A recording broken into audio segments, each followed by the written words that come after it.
Hello everyone, welcome back to the channel and to a new monthly installation of Arch Linux. So in this video we are going to use the May 2021 ISO and we are going to install Arch Linux from scratch using the Butterfs file system. We are going to use the ZRAM, we are going to use also Pipewire, and we are going to use also Wayland. So let's get going here because there is a lot to cover. So I'm here connected via SSH to a virtual machine and I'm going to type in ls-brk. You can see here I have only one disk called VDA. Yours might be called differently. It might be called STA or NVMe 0N1 if you have an NVMe drive. And this disk is 50 gigabytes. Now, some of you asked me, is it possible to install the Butterfs file system with the root subvolume on one disk and the home subvolume and maybe other subvolumes on other disks if you have multiple disks in your machine? It is possible. And I'm going to give you the instructions on how to do this in this video, but I'm not going to do it particularly in this video. And the reason is if I would have a second drive, I rather actually create one Butterfs file system in two drives and let the file system decide where to put those subvolumes. Anyway, let's go ahead and partition our disks. So let's type in gdisk. I'm using gdisk because this is a UEFI machine /dev/VDA. So I want to create GPT labels in this case. So, and for new, to create the first partition, partition number 1 is fine. First sector is also fine. And the last sector defines the size of the partition. For the EFI partition, I'm going to go with 300 megabytes and hit enter. Now the code for the EFI partition is EF00. And you can see there change type of partition to EFI system partition.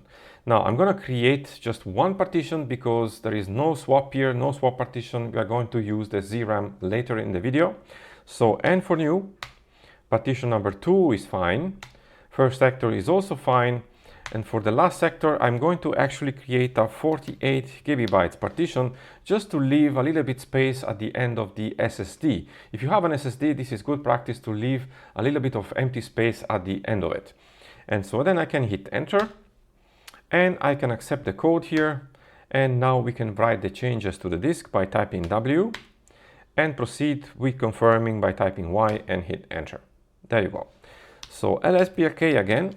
And you can see there I have my two partitions. Now, if you have a second disk, you would go ahead and partition also that disk with one partition eventually. And now we can format the partitions. So I will begin with VDA1. So mkfs.vfat, which is the same as fat-f32. Thanks to someone in the comments of one of my previous videos for pointing that out. And then /dev/VDA1 and hit enter. Now let's create our Butterfs file system. So mkfs.butterfs on /dev/VDA2 and hit enter. So if you have a second disk here, you would go ahead and also format your partition there with the same command. If you would like to create one single Butterfs file system on two disks, you would type in mkfs.butterfs /dev/VDA2 and then /dev/VDB1. So you can concatenate the two partitions if you want to create one single Butterfs file system. I did this actually in the last monthly installation of Arch. So now that we formatted our partitions, we can mount them. So the first step is to mount actually the main partition where we want to create the root subvolume into the mount directory. So mount /dev/VDA2 in my case on /mnt and then hit enter. So now we need to go into the mount directory because we need to create our subvolumes in there. So cd/mnt is the command. So now we are in the mount directory, we can create the subvolumes we want to create there. So Butterfs subvolume create. I'm going to begin with the root subvolume, which is created with the @ symbol, and then hit enter. You can confirm this by typing ls. You can see we have the root subvolume in there. Now, if you want to create the home subvolume on another disk, you would type in now cd and hit enter to go back to the root Arch ISO main directory, unmount the mount partition with umount/mnt, and then use again the mount command, but with the second disk partition on the mount directory, and then follow the instructions I did here to create your home subvolume in there. Now, I'm not going to do this because I don't have the second disk, so I can create directly the second subvolume here by pulling up the Butterfs subvolume create command and then at home. and then hit enter. I'm going to create also the var subvolume. So I'm going to pull up the last command here, and instead of at home, at var. And that's because I don't want to have actually the var directory snapshotted with root, and then hit enter. So we created 3 subvolumes. ls, to confirm, you can see root, home, and var. Now, if you created these 2 subvolumes on another disk, on that partition, you will see only home var. Now, we need to go back to the main directory of the root archiso, so cd, and we need to unmount the mount directory because we will need to remount our subvolumes in there. So umount /mnt, and now we can mount our subvolumes. So mount -o for options. Now I'm going to use the no A time option just to avoid that the system performs too many read and write access operation. It's going to improve the performance of the system. Then compress equal zstd. I'm going to use this compression option, and I'm going to use also the space _ cache, and I'm going to use here the version 1 because it's a small disk anyway. And if you have an SSD, I definitely recommend you to use also the discard equal async option, which is going to improve the performance of your SSD, and the Butterfs file system should automatically detect the SSD and put it in the option. Then we can use the subvol equal. I'm going to start with the root subvolume. So these are the options I want to use. Now we need to tell the system which partition we are going to use to mount these options. In my case is /dev/vda2, so our main partition. And the mount point is going to be /mnt, and then hit enter. So now we need to create the directories we need for our home and var subvolumes as well. So mkdir /mnt / I'm going to create here 3 partitions with the curly braces. So the first one is the boot partition, because we need to also mount later VDA1, our EFI partition in here. And then I'm going to create the home directory and also the var directory. And I'm going to close here the curly braces and then hit enter. Now, I'm going to pull up the last 2 commands because I'm going to use the same options basically. What I'm going to change here is the subvolume. So the subvolume is not anymore the root subvolume, but it's the home subvolume. Now, in my case, the partition is going to be the same. But if you actually created your home subvolume on the second disk, be it maybe SDB1 or another name, you will need to change the partition name here. And also we will need to change the mount point because it's not anymore /mnt, it's /mnt/home, and then hit enter. Same thing for the var subvolume. So I'm going to pull up the last command and replace home with var. Again, if you created the var subvolume on another disk, you will need to replace the partition path here. And we need to replace, of course, also the mount point with /mnt/var. And then hit enter. Now we need to also mount our EFI system partitions. So mount /dev/vda1 on /mnt/boot that we created before, and then hit enter. There you go. So we have our mount points in place, and we can now install the base system. So packstrap /mnt. So we are installing the base system in the mount directory because that's where the installation is going to be. The packages are the base package. I'm going to install also the Linux kernel for the latest Linux kernel, and also Linux-firmware. I'm going to install also Git and Vim, my editor. Now this machine has an AMD processor, so I'm going to install AMD-U code. If you have an Intel processor, you should install Intel-U code. And I'm going to install also Butterfs-procs, and then hit enter. So this is going to install the base packages, and it's going to take maybe like 1 minute. So I'll pause the video here, guys, and I'll be back with you when it's done. So the installation is now done, and we can create the file system table, which contains the mount points of our new system. So gen fstab -U, so we are using the UUIDs or the unique identifiers for the partitions.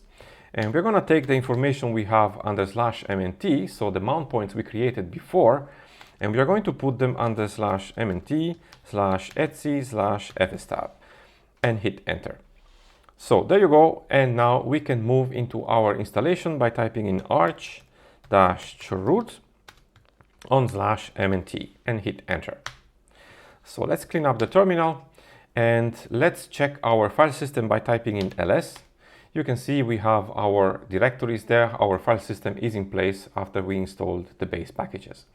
Now let's have a look very shortly to the file system table. So cat/etc/fstab. And as you can see here, we have the roots of volume mounted. We have here our EFI partition, we have here the home subvolume, and we have here the var subvolume. So the file system table is in place, and we can clean up the terminal and proceed now by installing our system. So I'm going to use the repository I have on GitLab to install the system. It contains the commands that are on the Arch wiki to install Arch Linux. It is not a special script with special commands. These are just the commands I usually use to install Arch, and they're all commands you will find also on the Arch wiki. I just had to modify some of them slightly to work in a shell script, but they are the commands you're going to find on the Arch wiki. So let me pull down my GitLab repository. So I'm going to type in git clone because I installed Git before, https:// and then gitlab.com/eflinux/arch-install-base. So this is my private repository, but there is also a public one, and I will leave a link to it in the video description below.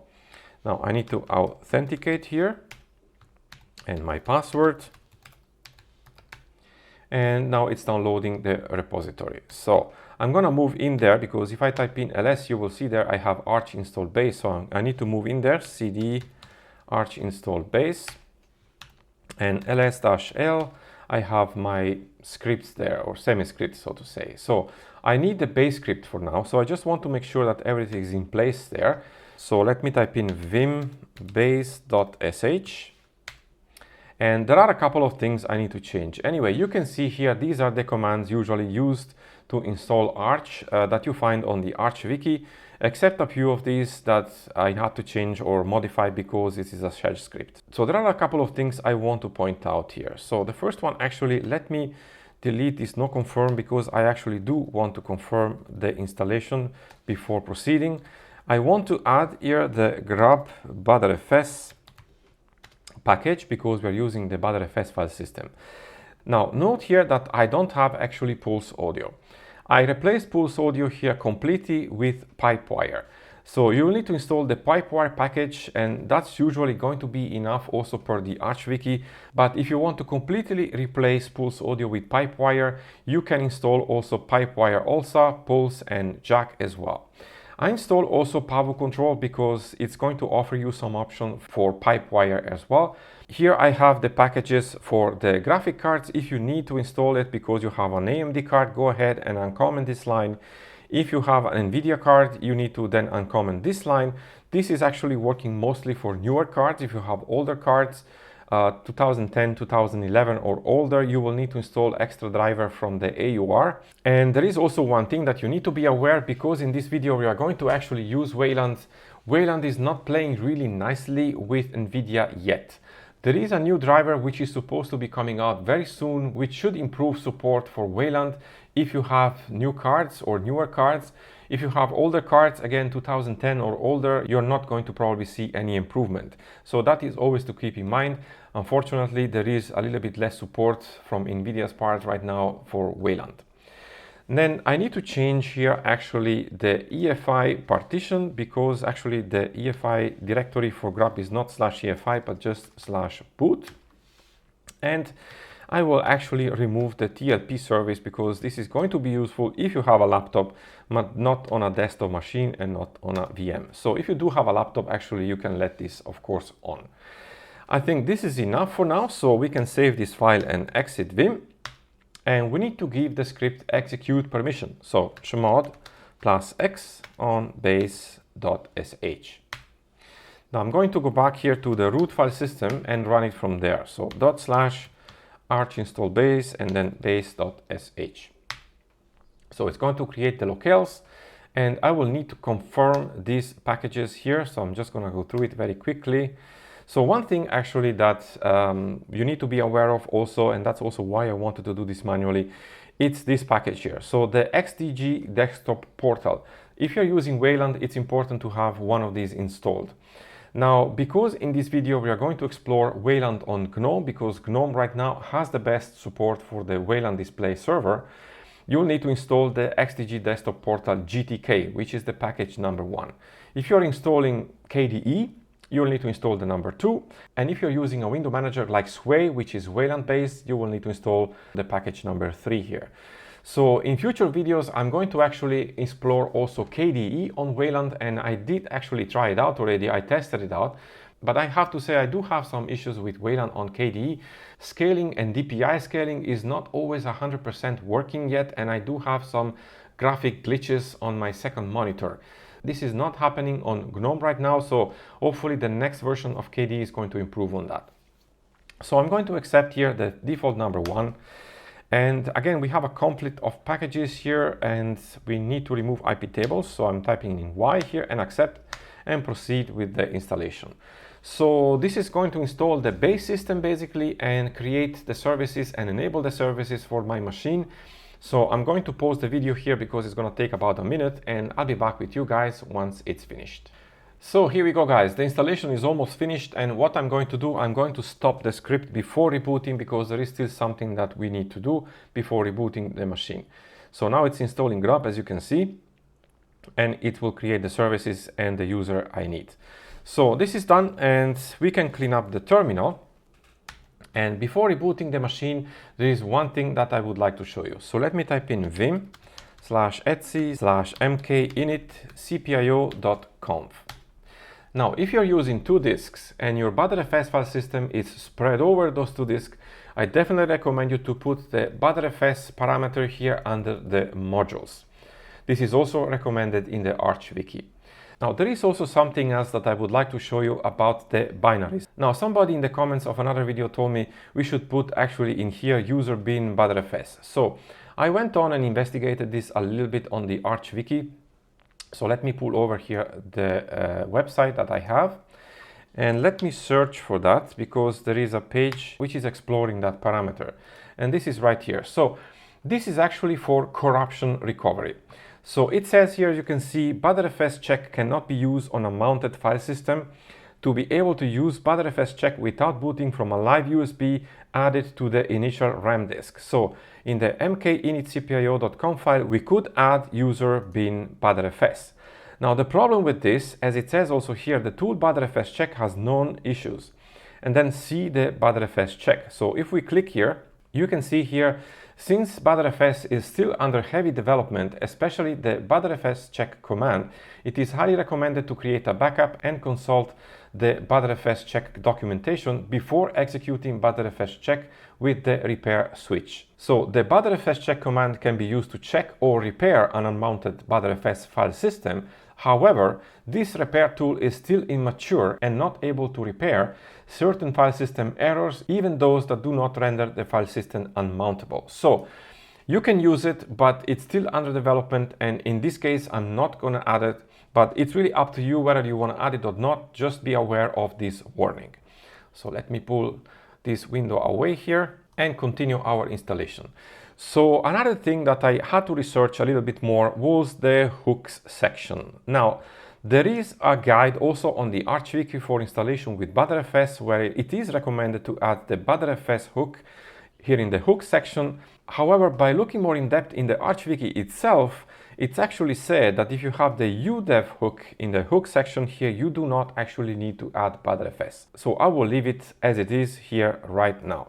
And I will leave a link to all these resources in the video description below. So if you want to read them up, you can do it directly from the video description. Now, the last thing before I close this document, if you also installed your graphic card, I definitely recommend you also to add it to the modules here. So if you have an AMD card, go ahead in here and type in AMD GPU. Or if you have an NVIDIA card, you can type in here NVIDIA. And if you have an Intel card, actually for the drivers, you should be already set with the Mesa driver. And what you could type in here is i915. Then once you have done that, we can actually save this file and exit.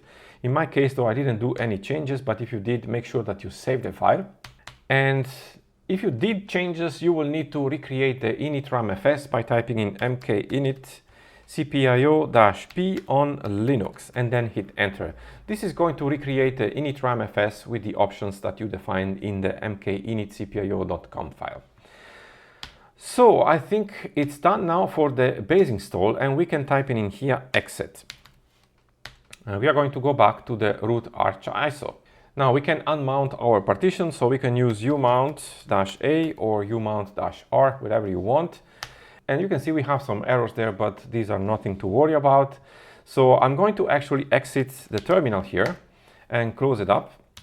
And I'm going to reboot my virtual machine here, which is on my left side. And I will pull it over here so that you can see the machine rebooting. So it's going to take a moment to do this.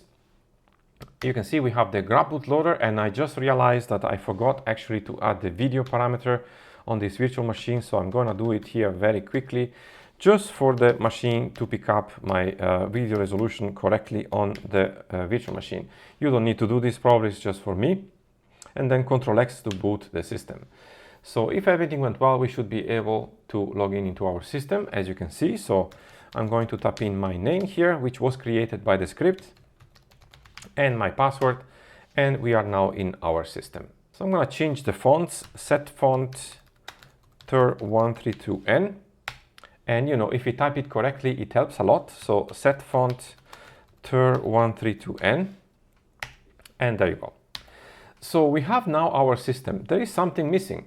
We need to still create our ZRAM, and that's exactly what I'm going to do right now before proceeding installing the desktop environment. Now for the ZRAM, I prepared here for you guys also one document. Let me pull it over here so that we can read it together. Let me here go full screen. So this is the Arch wiki here for the ZRAM. So let's read together here what the ZRAM is. So ZRAM or ZSwap. So the ZRAM kernel module, previously called CompCache, provides a compressed block device in RAM.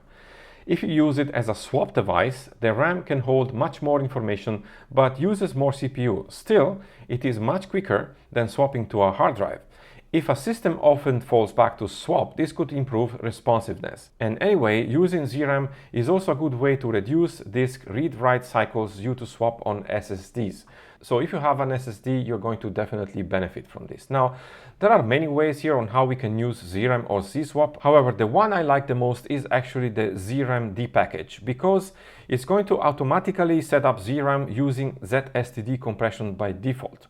And it's creating just a systemd service that you can activate, and you can change the configuration file the way you want to. So let's go ahead and do that. So we need to install basically the zramd package from the AUR. So let me actually pull out here this window. As you probably noticed, we don't have any helper right now installed in the system. So you can use the git clone command actually to download the package. But if you do want to install actually a helper, in this case, I'm going to install Paru. You can use git clone and then https:// and then aur.archlinux.org/paru. You can use paru or paru-bin for the binary. It's up to you. If you use the paru package, you're going to compile it from scratch. If you're using the binary, it's going to just install quicker. I'm just going to use the binary here because it's going to be quicker also for me to shoot the video. So we have already downloaded the repository, so I'm going to move in there with cd paru-bin and then make pkg-si and hit enter. So this is going to install the package right away, and we need to proceed with installation. And there you go, it's already installed. So we have our helper installed, and we need to install the zramd package. So paru-s and then zramd and then hit enter. So we can proceed with the review, and there is nothing actually that I need to do here. So quit and proceed with the installation. We need to install first a dependency, which is Go, which is fine for me. So it's going to take a moment here to download and install Go first, and then it's going to install the zramd package.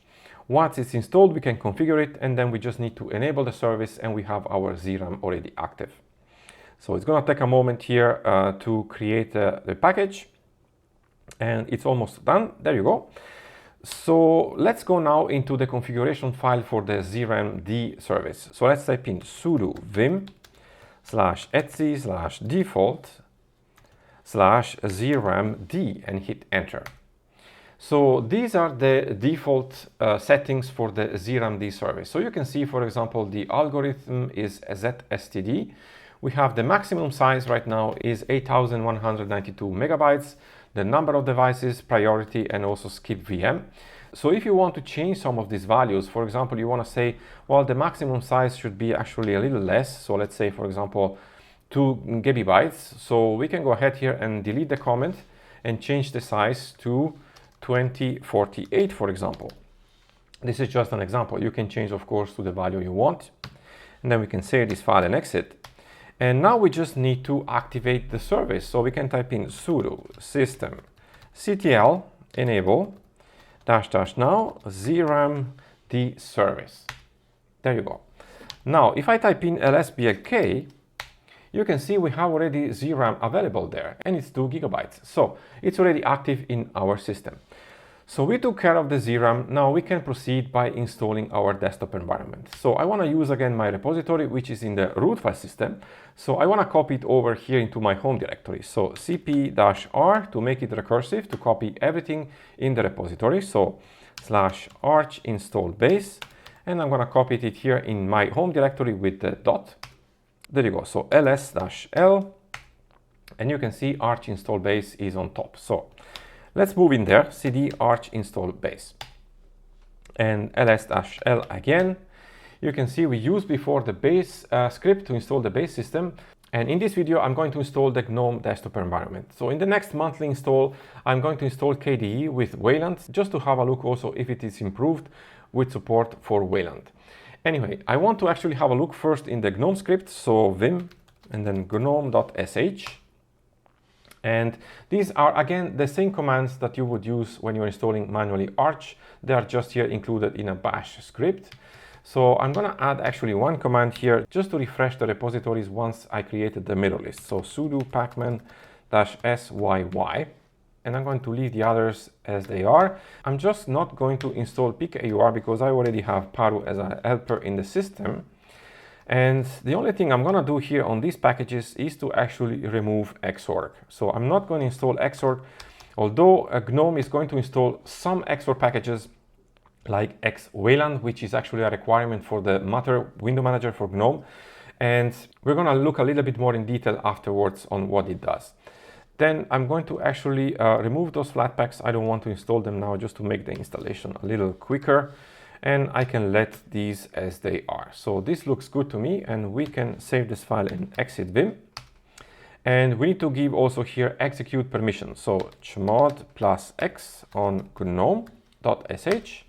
I'm going to go back to my home directory and run it from there. So /arch install base and gnome.sh. Now first it's going to create my mirror list, refresh the repositories, and then it's going to install the packages for the GNOME desktop environment, as you can see here. So I'm going to wait here. It's going to take maybe 1 or 2 minutes, and I'll pause the video and I'll be back with you guys once it's done. So here we go, guys. The packages are installed, and I just stopped the script because otherwise it was going to reboot, and I just wanted to come in here into the video and reboot with you guys. So the packages are now installed, as I said, so we can now reboot the machine and we should be going directly into the GNOME desktop environment. So let's type in reboot here. It's going to take a moment to do that. And we will be greeted again by the Grub bootloader. There you go. And we can hit enter here. And if everything went well, we should be greeted by GDM.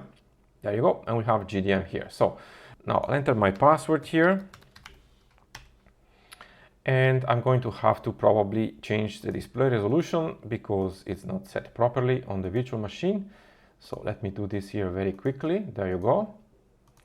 And now we are in GNOME on Wayland. So we are not finished yet with the installation. We still need to install 2 packages. So let me open up again the terminal here and let me increase the font size. And we want to install actually Timeshift and also Timeshift-autosnap to be able to take snapshots of our system and to be able to have those snapshots showing up in a Grub bootloader when we upgrade our system. So we can use Paru because we installed it before. So we can type in paru-s and we can install timeshift-bin. If you want to install the binary, you can use the binary version of Timeshift. If not, you can just use Timeshift and you will have to compile the package from scratch. And I'm going to install also Timeshift-autosnap and then hit enter. So let's see here, we need to proceed by installing these dependencies first and then the packages. I don't need to check the packages, so I'm just going to accept the installation and authenticate and proceed with the installation. So this is going to take probably like 1 minute or less because it's installing the binary directly, but I'm going to pause the video here and I'll be back with you in a second. So here we go, that was very quick, so we can close the terminal and let's check if we have Timeshift already installed. There you go, it's there. So we can configure it for our system. So I need to authenticate here and you can see Butterfs is already selected. So I'm going to click next. I'm going to choose the disk here and click next. For the schedule, this is going to be fine for me.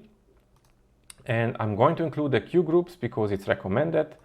And I can click finish. There you go, we have Timeshift here up and running. Now I can create a snapshot and it's going to take literally less than a second here, and there you go. Now be aware that the Timeshift-autosnap package is going to actually take automatically snapshots when you upgrade your system, not when you are creating snapshots manually. However, once you upgrade your system, then AutoSnap is going to also see the snapshot you create manually and it's going to make them appear also on the Grub Butterfs bootloader. Now there is another thing that I would like to show you. Let me pull over again here my browser with the documents I prepared for you guys. This is the documentation for the Grub Butterfs package that we installed in our system. So as you can see here, it is saying, warning, booting on read-only snapshots can be tricky. So if you choose to do it, var log or even var must be on a separate subvolume, which we did in this video. Otherwise, make sure your snapshots are writable. If you want to make the snapshot writable, I have a video on that on the channel that you can check out. Anyway, it says also here, this project includes its own solution. So refer to the documentation. So let's click this and have a look. So it says here, booting on a snapshot in read-only mode can be tricky. An elegant way is to boot the snapshot using overlay FS, which is included in kernels newer than 3.18. Using overlay FS, the booted snapshot will behave like a live CD in non-persistent mode. The snapshot will not be modified, the system will be able to boot correctly because a writable folder will be included in the RAM. No more problems due to var not opening for writing. Any changes in this system thus started will be lost when the system is rebooted or shut off. So to apply this method, it is necessary to modify the init-ram-fs. That means going again into the mkinitcpio.com file that we checked before and add the Grub Butterfs overlay fs. So you go basically at the end of the hook section and add Grub Butterfs overlay fs, and then you need to regenerate the init-ram-fs by using mkinitcpio-p on Linux as I showed you before. Now I'm not going to do it in this video, but if you are interested in that, you can read through this article. I will leave a link to it in the video description below. So let's go back here to GNOME. And so we are now in our system. We have installed GNOME with Wayland with Pipewire. Now the installation is basically finished, but I would like to spend a few words about Wayland and Pipewire here. So Pipewire is actually now used by default on Fedora and I think on Ubuntu 21.04 as well. And so what is actually Pipewire? Well, let's have a look together, shall we? So let's open up again here another article.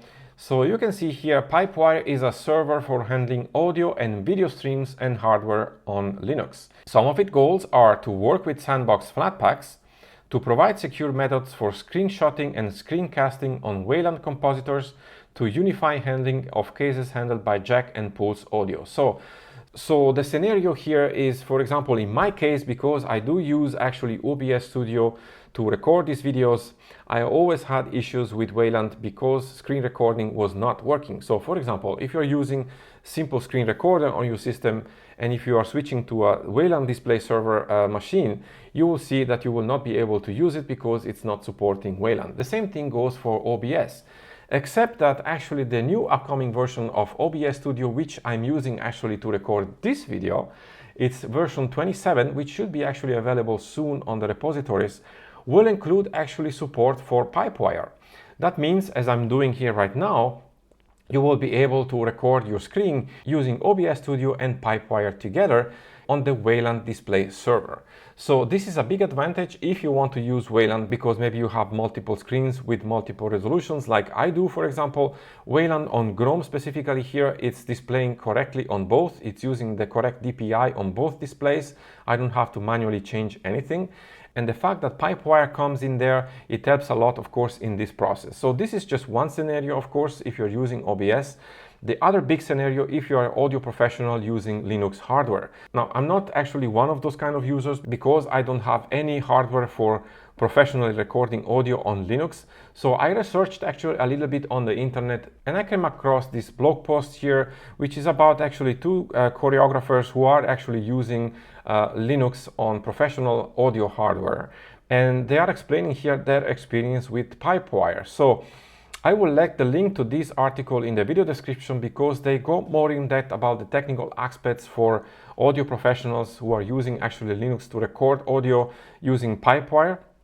They are going through the clock rate here, and they are going to describe many other functions and their impressions on Pipewire. But all in all, they are saying that actually Pipewire is a big step forward if you're using audio professionally on Linux. Now, if you watching this video and you're also recording audio with Linux professionally and you are using Pipewire and you do see the benefits, or maybe not, let me know also in the comments below, because it's interesting also for not only for me but also for the community to know also the experience of users who are using this kind of hardware on Linux. So as you probably already know, Fedora is using now by default Pipewire, and as I said before, also on Ubuntu as well. And this installation now that we did on Arch Linux, it's also using Pipewire. Now, as it's going to also explain here in this article, the reason why I installed the Pavo control. Let me actually pull this window away here for a second, and let me open up here Pavo control. It's because once you have your card or your hardware plugged in here, and we go to configuration, for example, I don't have anything in here because it's a virtual machine, but if I would have a card, you can see we have profiles here. We have a new profile, which is Pro Audio. So as it's saying in the article that I showed you before, this is important if you want to use the full features of Pipewire on your audio card. So I think Pipewire is a step forward in the right direction here, and I'm really happy to have it also here, for example, now on GNOME, but I'm looking forward to see it also on KDE, because I'm going to be able to record these videos using Wayland and OBS Studio, no matter on which desktop environment I'm using. So whether it's GNOME or KDE, I know, for example, XFCE is starting to work on support for Wayland applications, so maybe we're going to see some development there as well. Now we are coming now to Wayland, because we are changing slowly the focus here of the conversation onto Wayland. So what is actually Wayland? So first of all, let me also thank all of you who participated in the poll on Twitter or on YouTube, because I had more than 1,000 votes there, which is showing how actually hot this topic is. And there is actually quite much interest in Wayland as well, I have to say. But most of you are using XOR for several reasons. One is, of course, because you're maybe using an NVIDIA card and you're stuck with XOR because it has the best support for NVIDIA cards.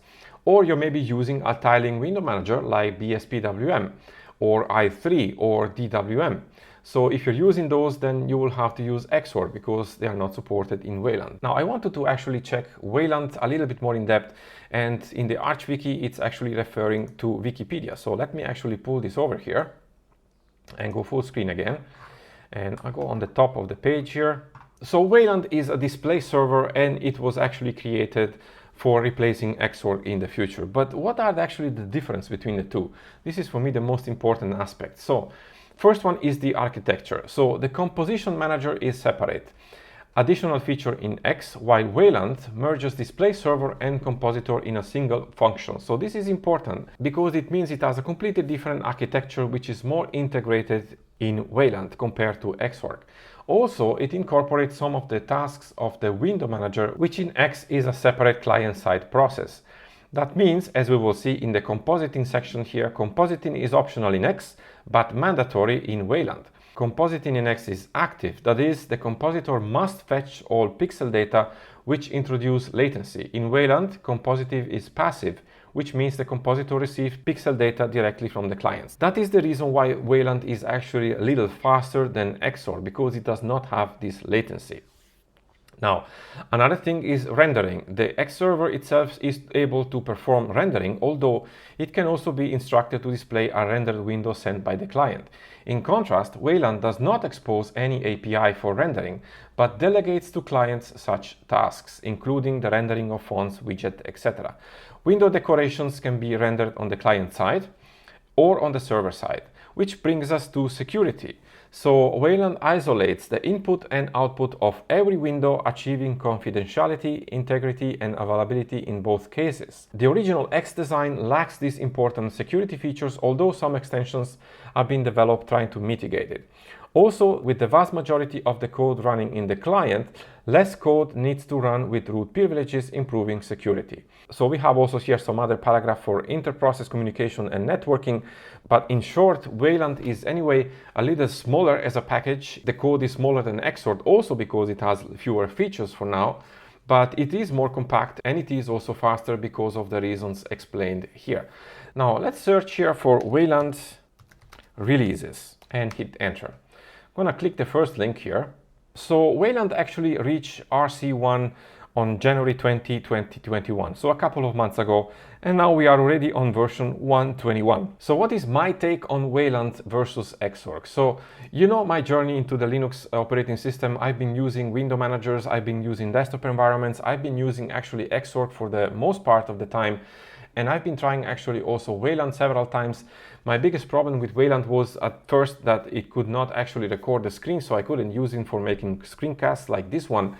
But revisiting this right now with Pipewire together and the options coming up with OBS, it makes a big difference in my workflow. Now, my workflow, it's not your workflow, and your workflow or how you're used to use your system is going to be completely different. So Wayland might suit your workflow or absolutely not. It really depends on what you're using.